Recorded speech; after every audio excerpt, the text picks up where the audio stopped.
The city we now call West Hollywood is a diverse and vibrant landscape, pulsing with culture and creativity.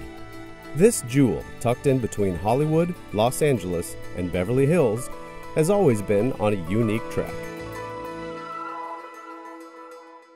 In the early 1900s, Moses Sherman and his partners from the Pacific Railroad saw the need for a city rail system connecting the expanding populations in Los Angeles with beach communities to the west.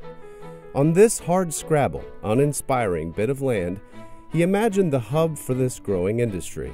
The town of Sherman was born. This working-class town, built to house the railroad employees, developed a reputation for being a little wild.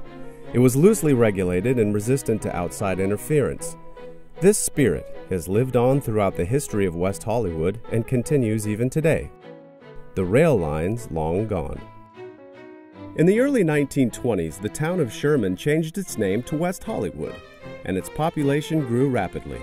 The city became known as the Queen of the Foothills. Many of the early inhabitants were filmmakers from the East Coast. Attracted by its bountiful sunshine and cultural freedom, they moved to West Hollywood and set up shop. Here they found a warm and friendly atmosphere and fewer restrictions on the movie-making process. Some of the largest and most prolific studios were built, and West Hollywood became an important epicenter during the golden age of film. Early film personalities, writers, and producers made their mark on the city.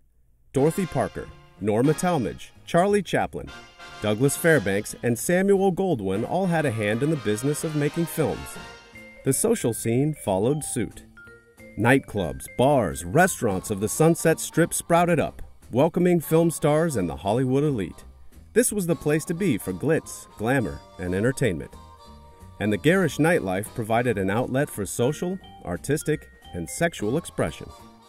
For decades, it wasn't uncommon to see the likes of Frank Sinatra entertaining at Ciro's, or former President Ronald Reagan and his wife Nancy socializing with Dean and Jeannie Martin. Marilyn Monroe enjoyed this scene so much in West Hollywood, she made it her home. But during the 1960s, the Hollywood elite found a new playground in Las Vegas. It was during this time that West Hollywood reinvented itself and turned its attention to the music scene. Replacing the swanky clubs of old were new venues dedicated to live music. Bands and solo acts have embraced live music venues of West Hollywood ever since. If you were going to be an icon, those roads led through the clubs of West Hollywood. The Whiskey A Go-Go, the Roxy, and the Troubadour became stomping grounds for some of the most famous musical acts in the world. The uninhibited essence of the music scene was an important seed of social change in the 60s and into the 70s. Live and let live became a popular motto of West Hollywood. Believers advocated peace over hate, love over war, and helped forever solidify the free spirit of this colorful city.